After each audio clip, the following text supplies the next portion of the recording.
नमस्कार दोस्तों, ढोल में फूल चैनल में आप सब मित्रों का हृदय से अभिनंदन करता हूं। दोस्तों, आपने जिस तरह से देखा त्रेता युग में रामचंद्र जी ने एक ब्राह्मण के मरे हुए बालक को जलाने के लिए एक शंभुक ऋषि जो शूद्र था, तपस्या कर रहा था, उसको मार दिया था और उसके बदले में फिर वो ब्राह्मण का पुत्र जीवित हो उठा था। ठीक इसी तरह की एक मिलती जुलती कहानी श्रीमद् भागवत पुराण में है, जो कृष्ण से संबंधित है, वो राम से संबंधित थी। इसमें भी एक ब्राह्मण के एक नहीं कई बालक मर जाते हैं और वो ब्राह्मण आकर के श्री कृष्ण के दरबार में द्वारका में आक्षेप लगाता है कि आपके राज्य में बड़ा अधर्म है। उसी तरह से जिस तरह से राम के ऊपर आरोप लगाए जा रहे थे, बड़ा अधर्म है, राजा ही अधर्मी है, तभी ब्राह्मणों के पुत्र मरते हैं। इसी तरह से तो उसके तो गर्भपात होते ही मर जाते, वो बच्चा पैदा होते ही मर जाते थे, 2-3 बच्चे मर गए उसके। तो वो इसी तरह से प्रलाप करता है बार बार और डेड बॉडी को रख जाता है वहाँ बच्चे की को। तो वहाँ कृष्ण और अर्जुन बैठे हुए हैं। तो फिर अर्जुन पूछने लग जाते हैं कि महाराज आपको क्या परेशानी है, बताइए, आप इस तरह के अनर्गल आरोप क्यों लगा रहे हैं। तो वो कहते हैं, अरे यार तुम क्या करोगे, तुम्हारे ये कृष्ण और बलराम के रहते हुए हमारे पुत्र बार बार मर रहे हैं और उनका कोई वो नहीं है, उनको जीवित नहीं किया जा रहा है। बड़ा अधर्म है यहाँ द्वारका में, क्या इस युग में बड़ा अधर्म हो रहा है। तो फिर अर्जुन कहते हैं कि आप परेशान न हो, हम पूर्ण प्रयत्न करता हूँ और लाता हूँ ढूंढ ढांड के कहाँ हैं आपके बच्चे। तो अर्जुन जाते हैं लेकिन निराश होकर लौट आते हैं। फिर कृष्ण जी कहते हैं कि अच्छा ठीक है, अब मैं पता, दोनों चलते हैं। फिर वो यमलोक जाते हैं, वहाँ नहीं मिलते हैं। फिर विष्णु लोक जाते हैं तो देखा विष्णु जी कहने लगे, अरे मैंने आपसे मिलने के लिए ही इनके बच्चों को, ब्राह्मण के बच्चों को अपने यहाँ अभिरक्षा में रखा हुआ है, तो ताकि आपके दर्शन हो सकें, आप यहाँ आ सकें। इस तरह से फिर उनको बच्चों को दे देते हैं विष्णु जी, उनको ले करके आते हैं, फिर ब्राह्मण को वापस करते हैं। यानी ब्राह्मणों का बड़ा रुतबा था, ब्राह्मणों का बड़ा जलवा था उस समय। न केवल राम जी उनके चरण स्पर्श करते रहे, बल्कि कृष्ण भी उनके चरण स्पर्श करते रहे और ये इनको भगवान भी बताते रहे और जनता को मूर्ख बनाते रहे। कथा कहानियों में कह करके इनके नाम पर तमाम चंदा, वो क्या नाम, पूजापा, चढ़ावा, दान दक्षिणा पाते रहे और इनसे पैर भी पुजाते रहे। दोस्तों, इस तरह की ये कहानियाँ हमारे लिए भगवान हैं, लेकिन इनके लिए ये स्वयं उनके भगवान हैं। देखिए, विष्णु के छाती में लात मारी ब्राह्मण ने तो भी कुछ नहीं कहा। विष्णु जी बड़े खुश हुए कि महाराज आपके पैरों में, कोमल पैरों में चोट तो नहीं आई।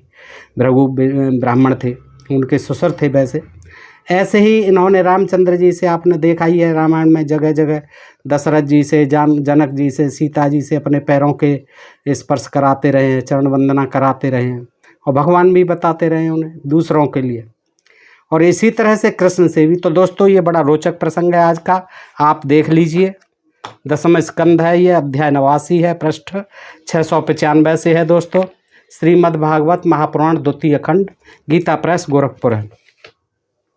और इसमें श्रीमद् भागवत में यही 7 दिन की सप्ताह ज़्यादातर चलती हैं और यही श्री कृष्ण को लेकर के अनेक तरह की कहानियाँ हैं।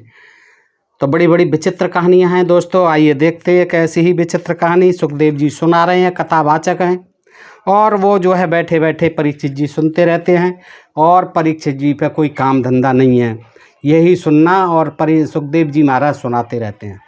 देखिए क्या कहते हैं सुखदेव जी। कहते हैं, परीक्षित, एक दिन की बात है, अभी ये शक सम्मत कुछ नहीं होता है, एक दिन की बात है। द्वारकापुरी में किसी ब्राह्मणी के गर्भ से एक पुत्र पैदा हुआ, परंतु वह उसी समय पृथ्वी का स्पर्श होते ही मर गया, यानी जन्म लेते ही मर गया। ब्राह्मण का नाम पता कुछ नहीं है, कोई साधारण ब्राह्मण रहा होगा।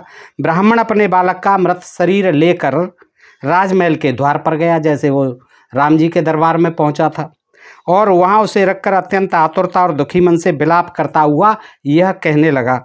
क्या कहने लगा कि विप्रो गृहीत्वा मृतकम राजद्वारिंदुम पधायम सह इदम प्रोवाचम विलपन्नातुरो दीनमानसः ब्रह्मद्विषठधियो लुब्धस्य विषयात्मनः छत्रबंधो कर्मदोषातः पंचत्वं में गतो अर्भकः।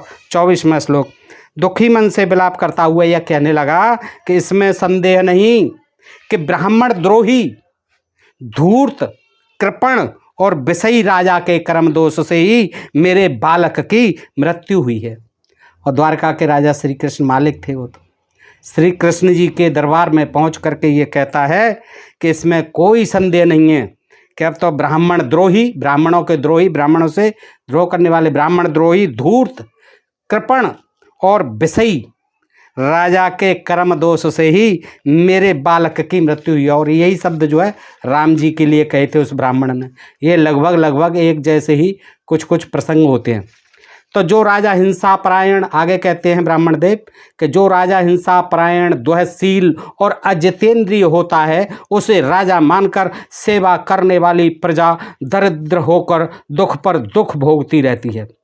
हिंसा परायण भी बता दिया, दुस्शील भी बता दिया, अजितेंद्रिय बता दिया।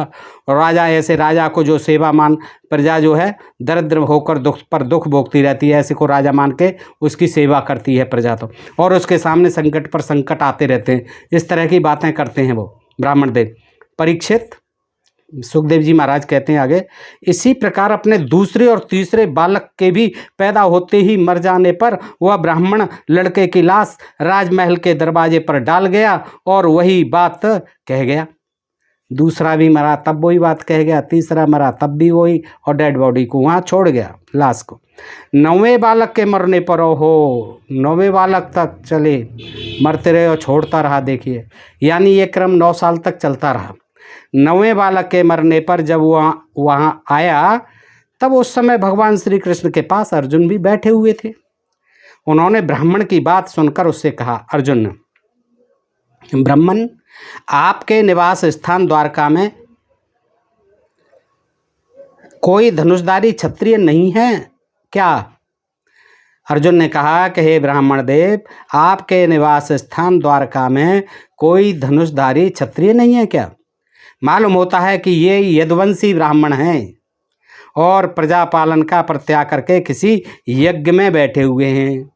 ये यदुवंशी राजा जो हैं ये ब्राह्मण हैं और प्रजा पालन का परित्याग करके किसी यज्ञ में बैठे हुए हैं, यज्ञ करवा रहे हैं, प्रजा का पालन नहीं कर रहे हैं। ब्राह्मण राजा यदुवंशी, जिनके राज्य में धन, स्त्री और पुत्रों से वियुक्त होकर ब्राह्मण दुखी होते हैं। देखिए, अर्जुन से कहलवा रहे हैं, अर्जुन कह रहे हैं कि जिनके राज्य में धन, स्त्री अथवा पुत्रों से वियुक्त होकर, यानी अलग होकर, वियुक्त होकर, अलग होकर ब्राह्मण दुखी होते हैं, वे क्षत्रिय नहीं हैं। क्षत्रिय के वेश में पेट पालने वाले नट हैं। कौन? क्षत्रिय के वेश में पेट पालने वाले नट हैं।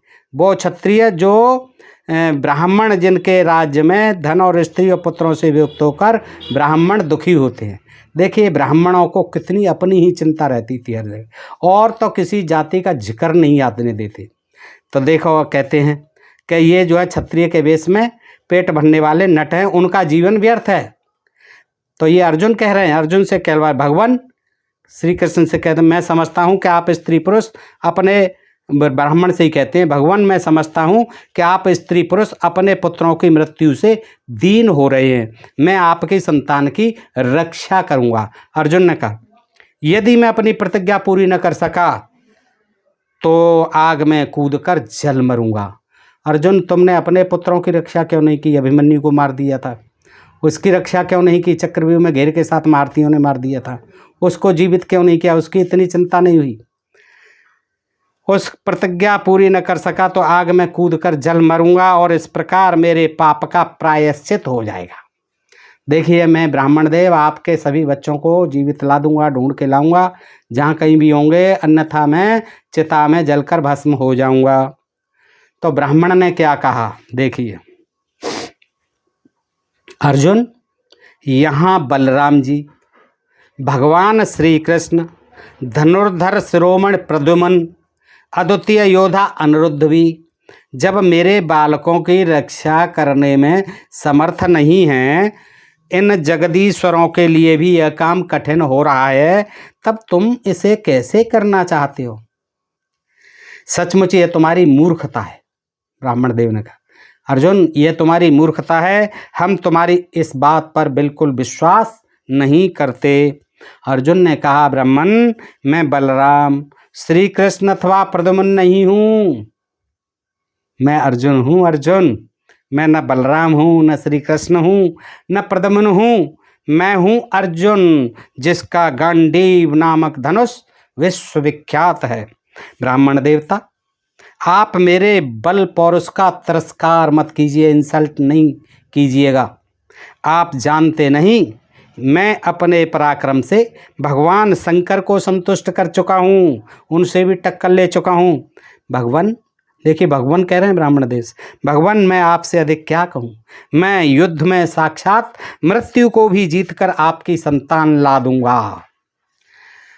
तब अर्जुन ने उस ब्राह्मण को इस प्रकार विश्वास दिलाया। तब वह लोगों से उनके बल पौरुष का बखान करता हुआ बड़ी प्रसन्नता से अपने घर लौट आया। ब्राह्मण, प्रसव का समय निकट आने पर, 10वां पुत्र प्राप्त होने पर, उसका प्रसव टाइम आने पर ब्राह्मण आतुर होकर अर्जुन के पास आया और कहने लगा, इस बार तुम मेरे बच्चे को मृत्यु से बचा लो। अब के जो है मेरे बच्चे को बचा लो मृत्यु से। यह सुनकर अर्जुन ने शुद्ध जल से आचमन किया तथा भगवान शंकर को नमस्कार किया। श्री कृष्ण छोटे पड़ गए। अरे श्री कृष्ण आपके रिश्तेदार हैं, आखिर में ऐसे क्यों कर रहे हो भाई, आपके साले साहब हैं। और शंकर जी पर पहुंच गए आप।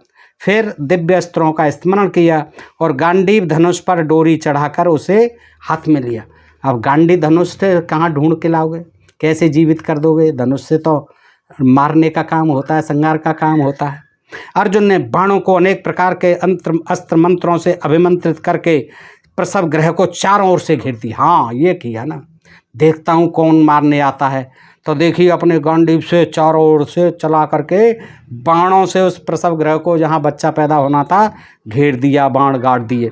इस प्रकार उन्होंने सूत का गृह के ऊपर नीचे अगल बगल बाणों का एक पिंजड़ा सा बना दिया कि अब देखता हूँ मौत कहाँ होके आएगी। इसके बाद ब्राह्मणी के गर्भ से एक शिशु पैदा हुआ जो बार बार रो रहा था, परंतु देखते ही देखते वह सशरीर आकाश में अंतर्ध्यान हो गया।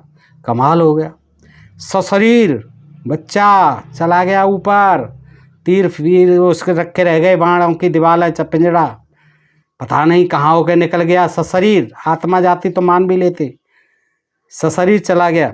अब वह ब्राह्मण भगवान श्री कृष्ण के सामने ही अर्जुन की निंदा करने लगा।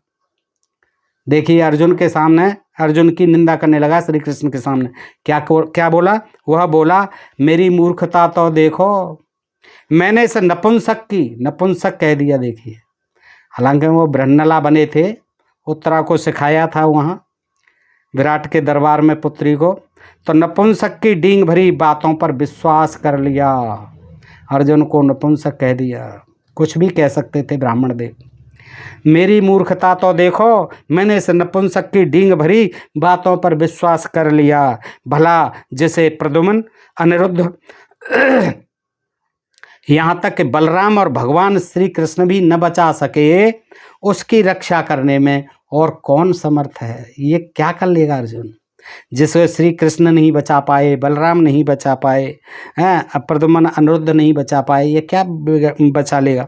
मिथ्यावादी अर्जुन को धिक्कार है, झूठ बोलने वाले, झूठा है ये अर्जुन, धिक्कार है। अपने मुँह अपनी बड़ाई करने वाले अर्जुन के धनुष को धिक्कार है। इसकी दुर्बुद्धि तो देखो, यह मूर्ता बस उस बालक को लौटा लाना चाहता है जिसे प्रारब्ध ने हमसे अलग कर दिया है। जब वह ब्राह्मण इस प्रकार उन्हें भला बुरा कहने लगा, तब अर्जुन योग बल से तत्काल संयमनीपुरी में गए। योग बल से संयमनीपुरी पहुंच गए, पता नहीं इन्हें कौन से लोक में होगी वहाँ। अच्छा हाँ, जिसमें भगवान यमराज निवास करते हैं। हम लोग तो यमलोक ही समझते हैं, लेकिन ये और भी कोई पुरी थी उनका ठिकाना, यमराज जी का संयमनीपुरी। वहाँ पहुँच गए योग विद्या से जान के। वहाँ उन्हें ब्राह्मण का बालक नहीं मिला, बेकार गया जाना। यमलोक में संयमनीपुरी में नहीं मिला ब्राह्मण का बालक। फिर वे शस्त्र लेकर क्रम से इंद्र, अग्नि, नृति, सोम, वायु और वरुण आदि की पुरियों में, अतलाद के नीचे लोकों में, स्वर्ग से ऊपर के महलों में, अन्य अन्य स्थानों में गए। चारों तरफ घूमते फिर रहे हैं अस्त्र शस्त्र लेके, कहीं नहीं मिल रहे हैं ब्राह्मण के बालक। परंतु कहीं भी उन्हें ब्राह्मण का बालक न मिला, उनकी प्रतिज्ञा पूरी न हो सकी। अब उन्होंने अग्नि में प्रवेश करने का विचार किया। जैसे जयद्रथ को शाम होते सूर्य ढलने से पहले न मारा गया तो मैं जो है अग्नि में चिता में जल के भस्म हो जाऊंगा, वहाँ भी जो है कृष्ण जी ने कुछ माया करी थी, चमकने लगा, फिर जयद्रथ को इस तरह से मार दिया था। यहाँ भी वही कहानी दोहराई जा रही है। चिता में जलने को तैयार हो रहे हैं, क्यों कि ब्राह्मण के बालक कहीं नहीं मिले। परंतु भगवान श्री कृष्ण ने उन्हें चिता में प्रवेश करने से रोका और कहा, भाई अर्जुन, तुम अपने आप अपना तिरस्कार मत करो। क्यों अपना अपमान स्वयं कर रहे हो? मैं तुम्हें ब्राह्मण के सब बालक अभी दिखाई देता हूँ।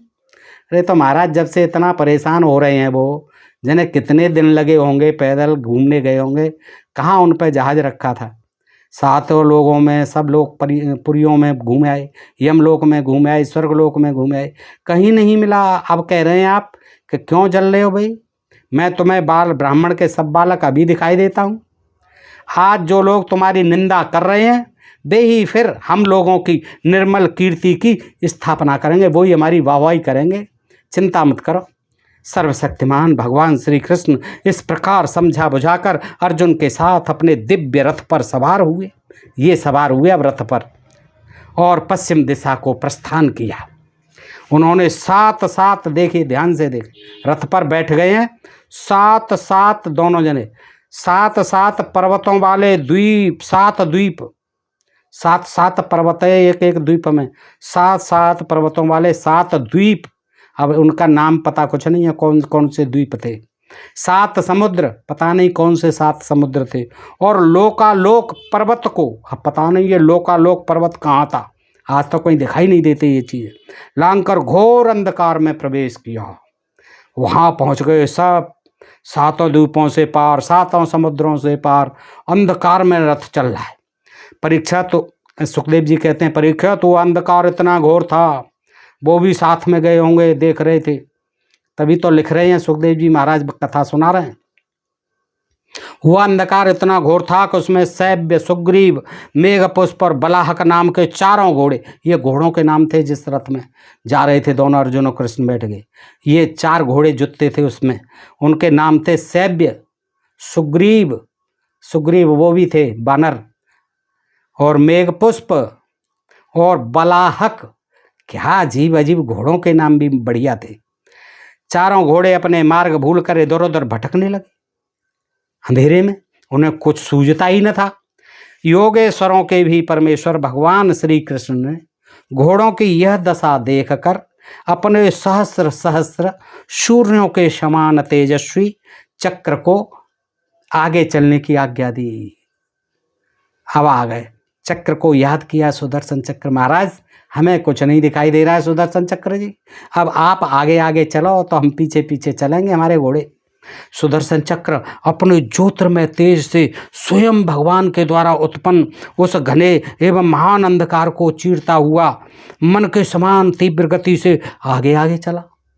जैसे टॉर्च जो है, लालटेन जो है रोशनी करती जाती है, वैसे ही जो है चलते चले सुदर्शन चक्र जी आगे आगे बल्ब प्रकाश दिखाते हुए, बल्ब की तरह जलते हुए। वह उस समय से जान पड़ता था सुदर्शन चक्र मानो भगवान राम का बाण, और राम जी याद आ गए। भगवान राम का बाण धनुष से छूटकर राक्षसों की सेना में प्रवेश कर रहा हो, वो सुदर्शन चक्र ऐसा लग रहा था मानो भगवान राम का बाण हो, उनका चक्र नहीं, विष्णु जी कृष्ण जी का। इस प्रकार सुदर्शन चक्र के द्वारा बतलाए हुए मार्ग से चलकर, देखिए मार्ग भी किसने बताया? सुदर्शन चक्र ने। रथ अंधकार के अंतिम सीमा पर पहुंचा, बस लास्ट था अंधकार का। उस अंधकार के पार सर्वश्रेष्ठ पारावार रहित व्यापक परम ज्योति जगमगा रही थी। एक ज्योति जगमगा रही थी, उसे देखकर अर्जुन की आंखें चौंधी आ गईं और उन्होंने बेबस होकर अपने नेत्र बंद कर लिए। अर्जुन की आंखें चौंधा, इतना तेज विशाल। इसके बाद भगवान के रथ ने दिव्य जल राशि में प्रवेश किया। देखिए रथ भी बड़ा, घोड़े भी बड़े विचित्र थे। अब समुद्र में घुस गए, अंधकार दूर हो गया, फिर समुद्र में घुस गए, दिव्य जल राशि में प्रवेश किया। बड़ी तेज आंधी चलने के कारण, देखिए आंधी का क्या प्रभाव पड़ता है समुद्र पर। बड़ी तेज आंधी धरती पर तो हमने देखा है कि आंधी से वृक्ष आदि हिलते हैं, लेकिन समुद्र में क्या हो रहा था, तेज आंधी चलने के कारण उस जल में बड़ी बड़ी तरंगें उठ रही थी, जो बहुत ही भली मालूम होती थी, बहुत ही भली यानी सुंदर मालूम होती थी। वहाँ एक बड़ा सुंदर महल था, उसके अंदर समुद्र के अंदर उनको एक सुंदर महल दिखाई दिया। उसमें मणियों के सहस्र सहस्र खंभे चमक चमक कर उसकी शोभा बढ़ा रहे थे। अब ये कोई कल्पना है, समुद्र में महल और फिर उसके खंभे मोतियों के चमक चमक करके उसकी शोभा बढ़ा रहे, उज्जवल ज्योति फैल रही थी। उसी महल में भगवान शेष जी विराजमान थे। उसी महल में शेष जी का महल था, वो शेषनाग। उनका शरीर अत्यंत भयानक और अद्भुत था। शेषनाग का तो भयानक और अद्भुत हो गई। उनके सहस्र सिर थे, 1000 फन, और प्रत्येक फण पर सुंदर सुंदर मणियाँ जगमगा रही थी। देखिए, ऐसा शेषनाग आज तक कहीं नहीं सुना होगा, न देखा होगा। यहाँ सुन लीजिए, हर एक फण पर सुंदर सुंदर मणियाँ भी जगमगा रही थी। प्रत्येक सिर में 2-2 नेत्र थे। हाँ, तो कितने हो गए? 2000 नेत्र हो गए। और वे बड़े ही भयंकर थे नेत्र। उनका संपूर्ण शरीर कैलाश के समान श्वेत वर्ण का था, और गला और जीभ नीले के रंग की थी। देखिए, इस लेखक ने उसका अंदर जाके समुद्र में, जहाँ बड़ी मुश्किल से कृष्ण का घोड़े पहुँचे, रथ पहुँचा है, वहाँ ये देख रहा है, सारे वर्णन करता है, आंखों देखे, और गले को और जीभ को भी देखता है ये लेखक कि गला और जीभ नीले रंग की थी। सब जीभ भी देख ली है।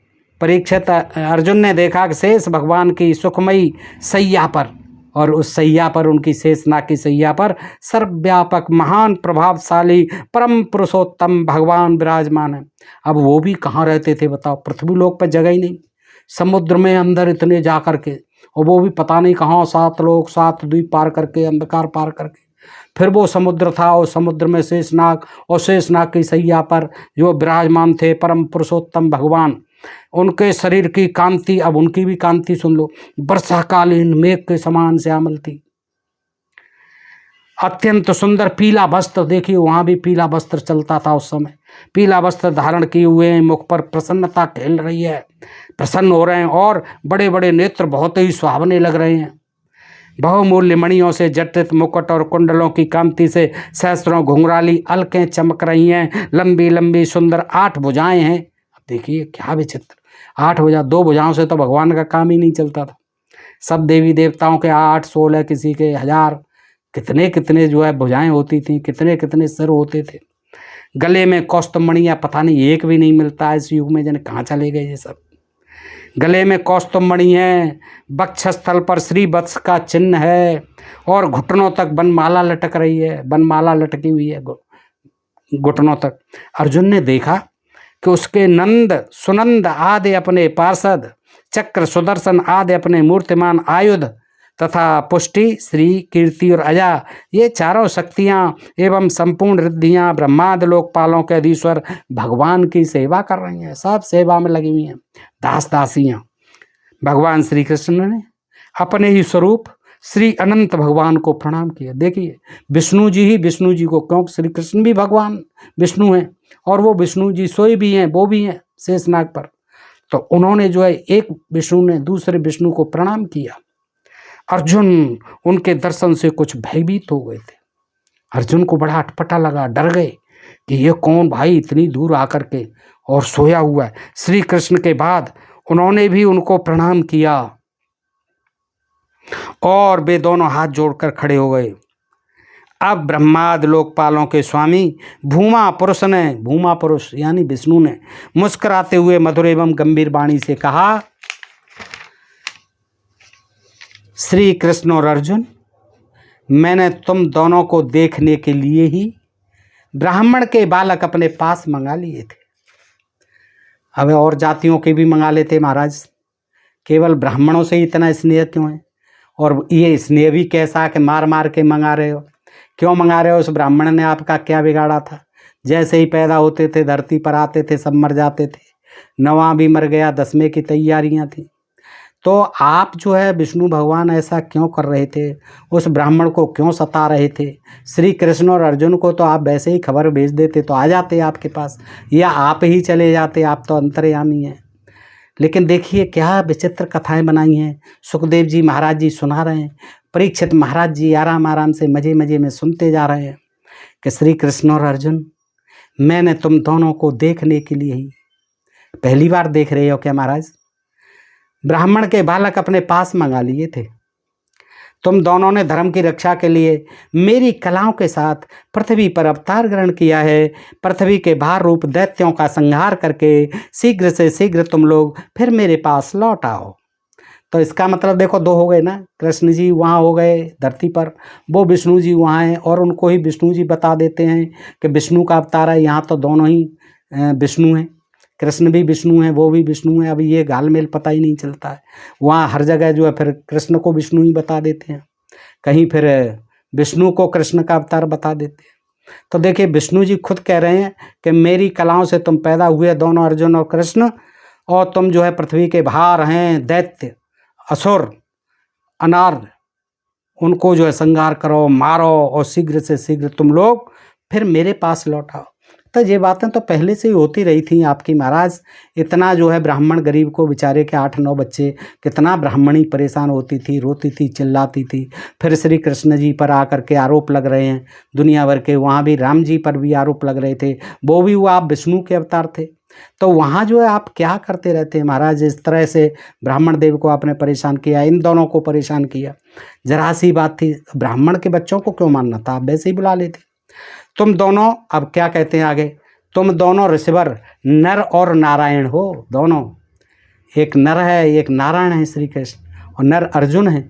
तो वो कहते हैं तुम दोनों ही तो नर नारायण हो। यद्यपि तुम पूर्ण काम हो, सर्वश्रेष्ठ हो, फिर भी जगत की स्थिति और लोक संग्रह के लिए धर्म का आचरण करो। ये उपदेश दे दिया कि जगत की स्थिति और लोक संग्रह के लिए धर्म का आचरण करो। जब भगवान भूमा पुरुष ने श्री कृष्ण और अर्जुन को इस प्रकार आदेश दिया, तब उन लोगों ने उसे स्वीकार करके ठीक है महाराज, उन्हें प्रणाम किया, नमस्कार किया, और बड़े आनंद के साथ ब्राह्मण बालकों को लेकर जिस रास्ते से जिस प्रकार आए थे, कितनी परेशानी हुई थी, उसी से वैसे ही द्वारका में लौट आए। ब्राह्मण के बालक अपनी आयु के अनुसार बड़े बड़े हो गए थे, हो ही गए होंगे, 9-9 साल का, कोई 8 साल का, कोई 7 साल का, बड़े बड़े तो हुए ही होंगे, पल रहे थे विष्णु जी के यहाँ, और विष्णु जी ने भी उनको पालने के लिए बुला लिया था। तो ब्राह्मण को बता देते कि मैं बुला रहा हूँ भाई, मेरे यहाँ बच्चे सुरक्षित हैं, तुम रो क्यों रहे हो, परेशान क्यों हो रहे हो, और क्यों जो श्री कृष्ण पर या राम पर आरोप लगाते हो। ऐसे ही हो सकता है उनको भी मंगा लिया, और राम जी ने तो कोशिश नहीं की थी, क्योंकि उनका कोई संगी साथी नहीं था, वैसे गए तो सभी थे, तो उन्होंने कोशिश नहीं करी, नहीं तो वो भी जाते विष्णु लोक में, तो उनके भी ब्राह्मणों के बच्चे वहीं मिल जाते, जैसे यहाँ मिल गए। तो उसको शंभु को मार डाला हुआ। यहाँ जो है ये नहीं किया, कृष्ण जी से बच गया, नहीं तो यहाँ भी कोई शंभु को मार सकते थे। वहाँ जो है विष्णु जी के पास मिल गए, वो बला जो है इस तरह से टल गई। अब विष्णु जी ने तो लौट डाल दिए, जाओ ले जाओ। उनका रूप और आकृति वैसी ही थी बच्चों की जैसी उनके जन्म के, अरे वैसी तो होएगी। उन्हें भगवान श्री कृष्ण और अर्जुन ने उनके पिता को सौंप दिया, लो ब्राह्मण देव अपने बच्चों को लो। भगवान विष्णु के उस परम धाम को देखकर अर्जुन के आश्चर्य की सीमा न रही। उन्होंने ऐसा अनुभव किया कि जीवों में जो कुछ बल पौरुष है वह सब भगवान श्री कृष्ण की ही कृपा का फल है। अब यहाँ श्री कृष्ण की कृपा का फल बताने लगे, विष्णु की कृपा भूल गए। भगवान ने और भी ऐसी अनेकों ऐश्वर्य और वीरता से परिपूर्ण लीलाएं की, क्या ठिकाना है, तमाम परिपूर्ण लीलाएं की। लोक दृष्टि में साधारण लोगों के समान सांसारिक विषयों का भोग किया, और बड़े बड़े महाराजाओं के समान श्रेष्ठ श्रेष्ठ यज्ञ किए। यज्ञ तो जरूरी किए भगवानों ने, उनके बिना, दान दक्षिणा के बिना तो काम ही नहीं था, भगवान ही नहीं थे। राम जी ने भी तमाम अश्वमेध किए, तमाम यज्ञ किए, दशरथ जी ने भी किए, तमाम दान दिए, करोड़ों दान दिए, भरत जी ने भी किए, और ये कृष्ण जी ने भी किए, खूब दान दिए। यही काम था भगवानों का, और क्या काम था? ब्राह्मणों का हित करना, ब्राह्मणों की रक्षा करना। भगवान श्री कृष्ण ने आदर्श महापुरुषों का सा, महापुरुष थे, महापुरुषों का सा आचरण करते हुए ब्राह्मण आदि समस्त प्रजा वर्गों के सारे मनोरथ पूर्ण किए। अब ये तो सारा समस्त प्रजा वर्ग तो लिख दिया गया, ब्राह्मणों के ही किए, ब्राह्मणों के हित के लिए भगवान अवतार लिया। गाय, सुर और धैन, इनके उद्धार के लिए तुलसीदास जी ने कह दिया, राम ने अवतार लिया। ऐसे यहाँ श्री कृष्ण ने भी अवतार लिया ब्राह्मणों के हित के लिए।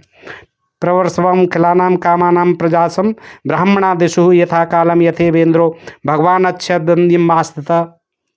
65वां श्लोक पृष्ठ 700 दशम स्कंद अध्याय 90 श्रीमद् भागवत पुराण।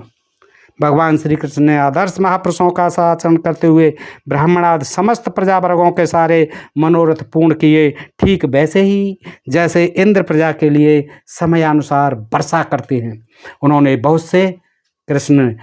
बहुत से अधर्मी राजाओं को स्वयं मार डाला और बहुतों को अर्जुन आदि के द्वारा मरवा डाला। सारे यादव मरवा डाले, अपने कुल के वंश के लोग मरवा डाले।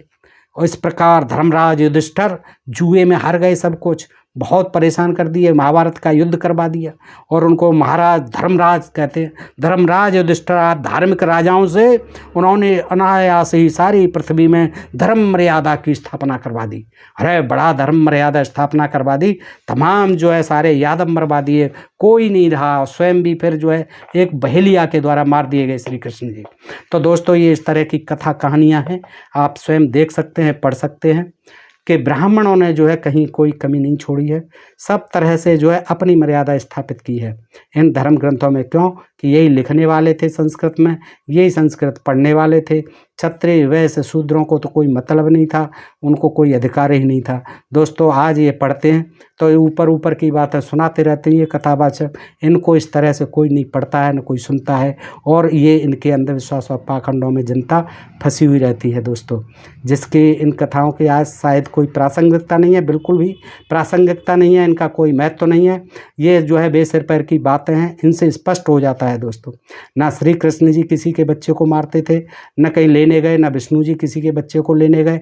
ये सब जो है इसी तरह से ब्राह्मणों ने अपनी मर्यादा और अपनी महिमा स्थापित करने के लिए सारी चीज़ें जो है जैसा मन में आया वैसा ही लिख मारा है दोस्तों।